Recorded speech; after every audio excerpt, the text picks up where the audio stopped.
So each week here at St. Mary's at the moment, we are taking a look at one of the 10 commandments, starting with commandment number 10 and then working our way up to commandment number 1.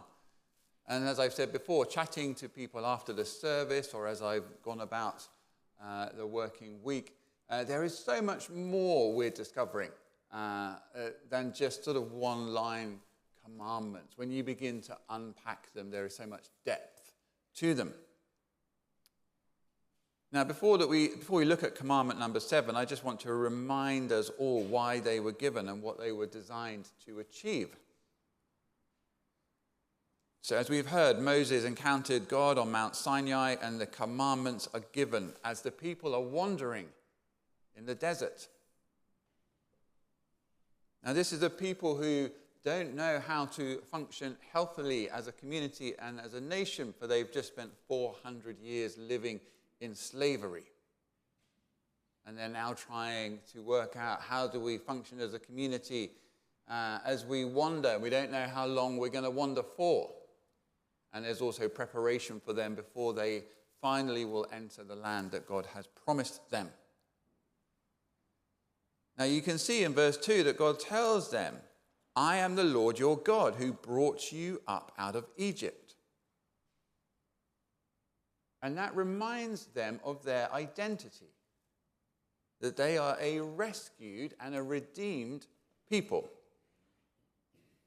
And these commandments are not like a ladder to salvation so they can earn their way to God, but they are given as a complete package of ethics that flow out from their identity as rescued people whom God loves.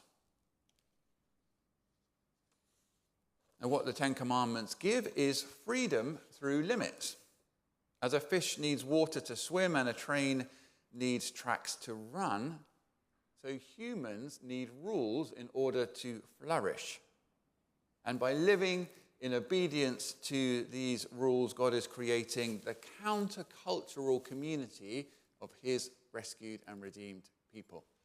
They will live differently from all the tribes and other nations around at that point.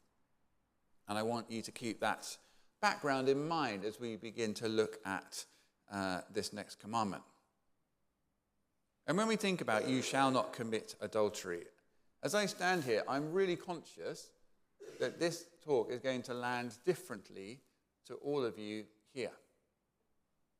For some, this might touch very deep wounds of personal betrayal.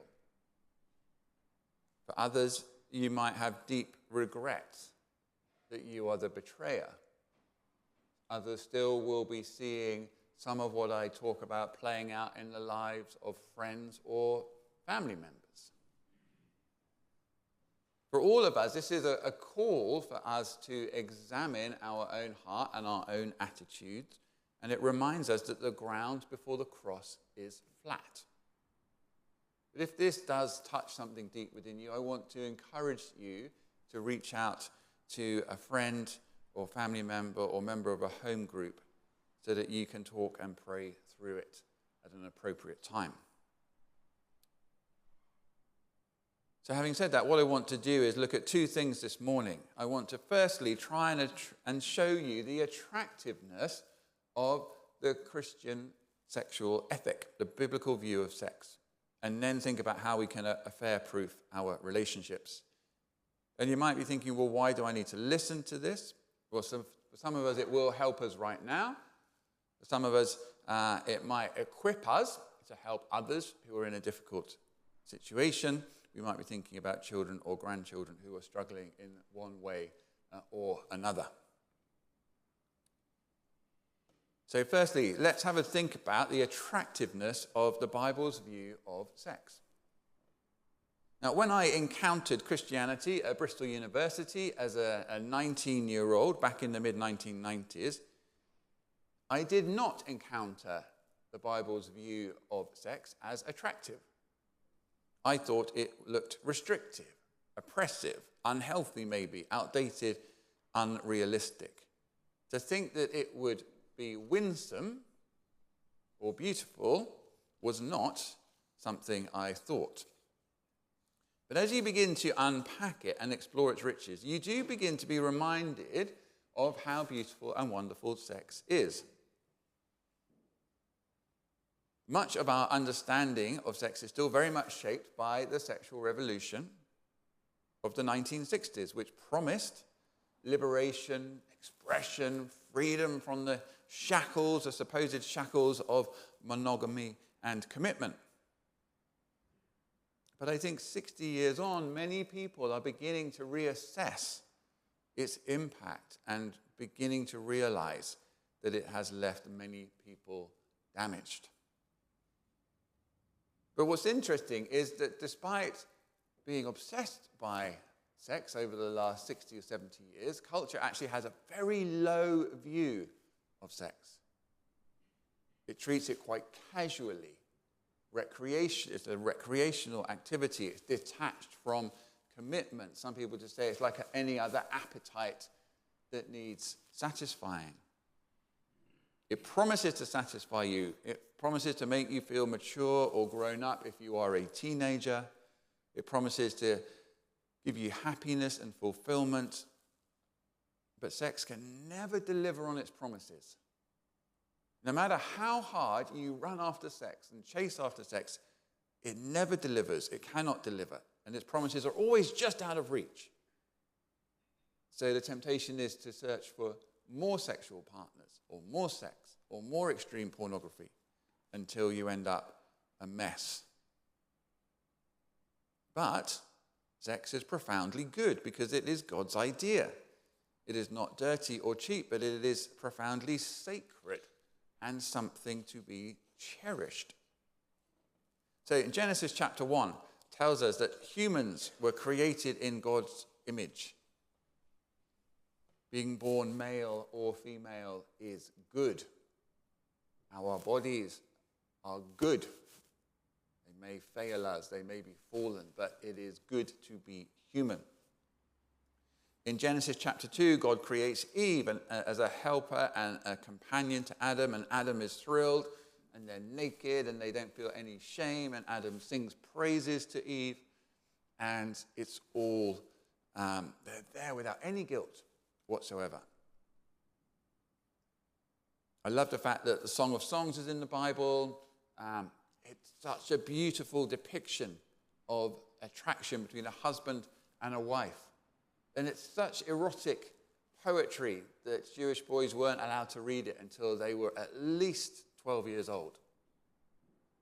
And it's in God's holy scripture. She delights in his body. He delights in her body.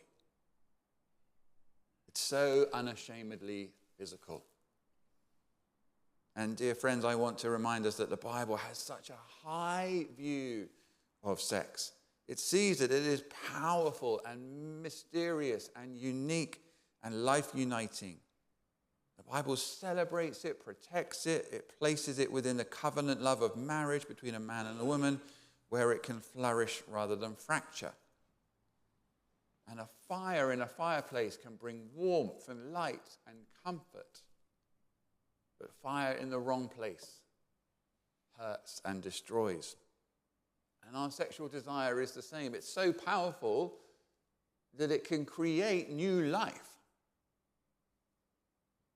But it is good and God-given and requires wise boundaries.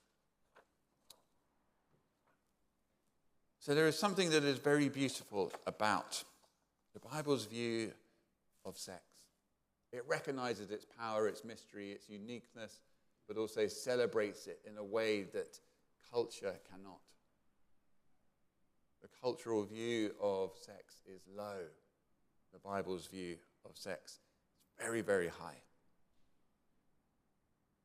But given how powerful our sexual desires are, given that all of us are fallen, every single person in the world, their sexuality is fallen, mine just as much as anyone else's, how then can we affair-proof our relationships? And when I marry people, I've got a husband and wife standing in front of me, and they think they're at their peak love. for each other. But I do try to tell them that more and more is yet to come. But one of the questions I ask as a priest is, will you, so we'll say I ask both of them, but say if I'm asking the man, will you love her, comfort her, honor and protect her, and forsaking all others, be faithful to her as long as you both shall live? And the reason that that question is in there is that God knows that we are prone to not being faithful. And so there is a question. Are you going to publicly declare that you will be faithful to this person as long as you both shall live? But faithfulness doesn't happen by action. By accident. So what I want to do is offer 2 guardrails and then share some principles that are suggested by the author J. John. Okay, so the first guardrail is guard your mind.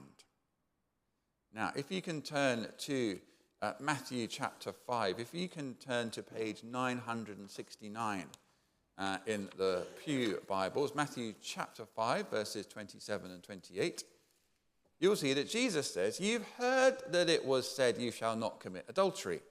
But I tell you that anyone who looks at a woman lustfully has already committed adultery with her in his heart.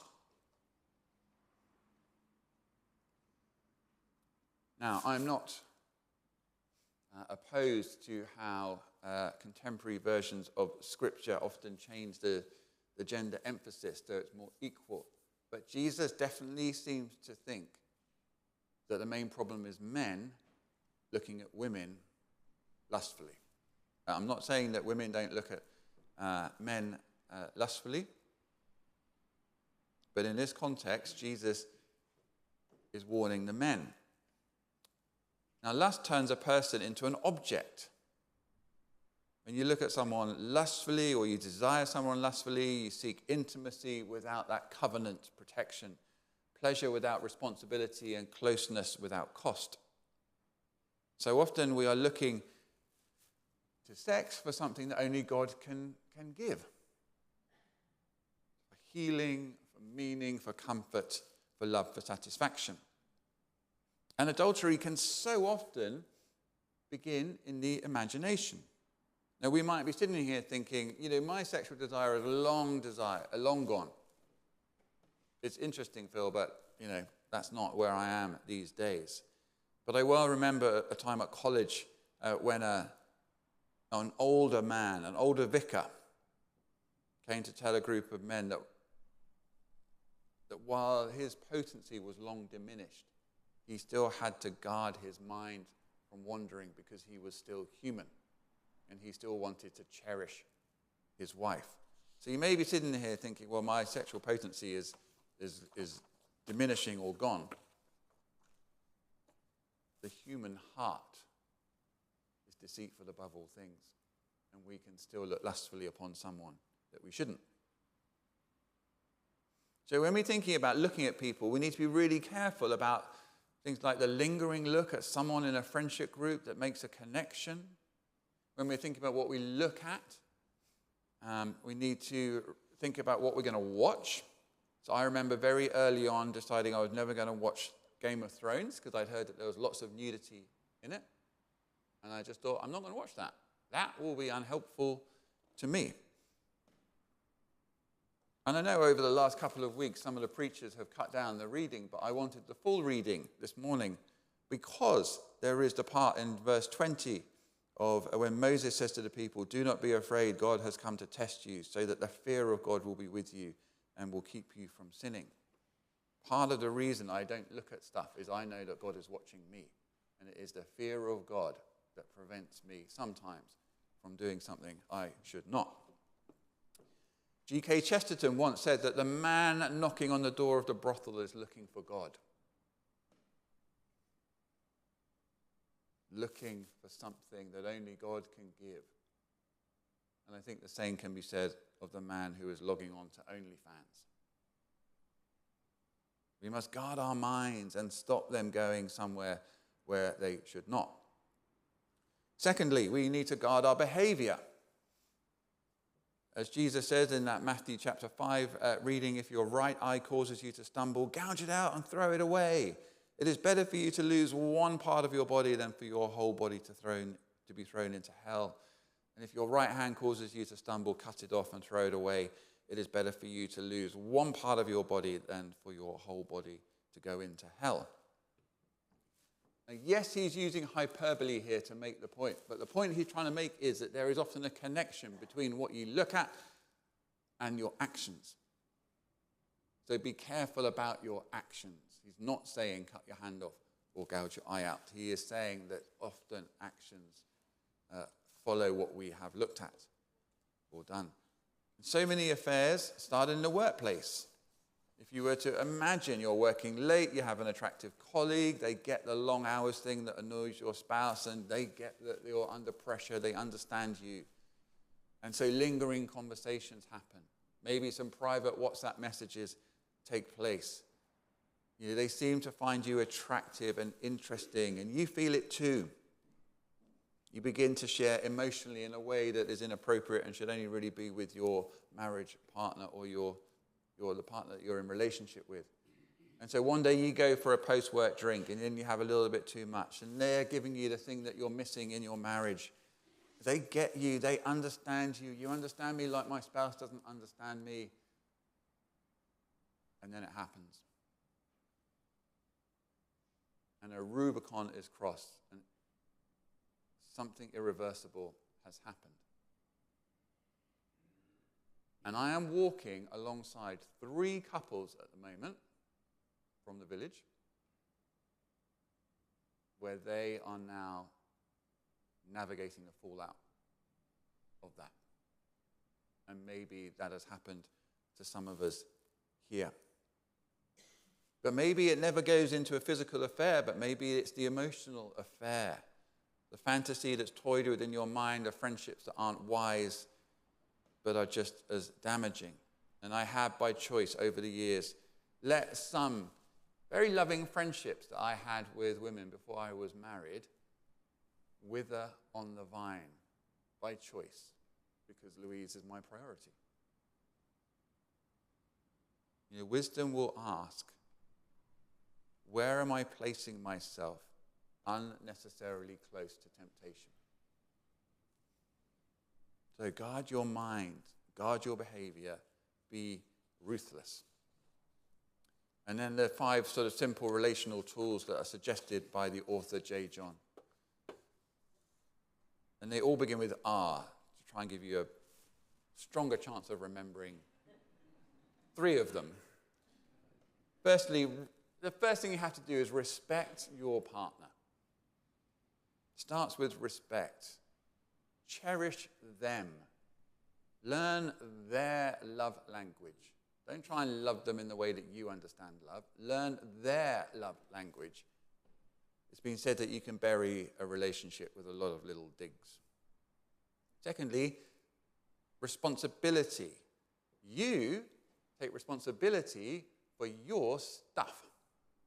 Your unresolved childhood wounds. Your weirdness. You go and get counseling. Maybe you need to go as a couple. But you are responsible for your weirdness. I am responsible for whatever the dysfunctional childhood I had. It is not Louise's fault. I have counseling regularly for many reasons, but part of that is I don't want the patterns that I grew up with repeated for my family and my children. You take responsibility. Your partner is not responsible for healing you.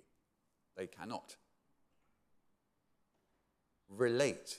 Do you know that the average time of proper talking with your partner in the UK is less than 10 minutes a day? That may change if you're retired, but the point being is we seem to spend more time on social media or watching television than we do talking to the most important person in our lives, apart from Jesus. You have to make the time to talk to each other. However old you are, the quality of your relationship can only get better and better. The physical intimacy may diminish, but the quality of your relationships can always get better and better. Talk to each other. Less iPhone, more eyeball. Romance. If there were more courting in marriage, there would be less marriages in court.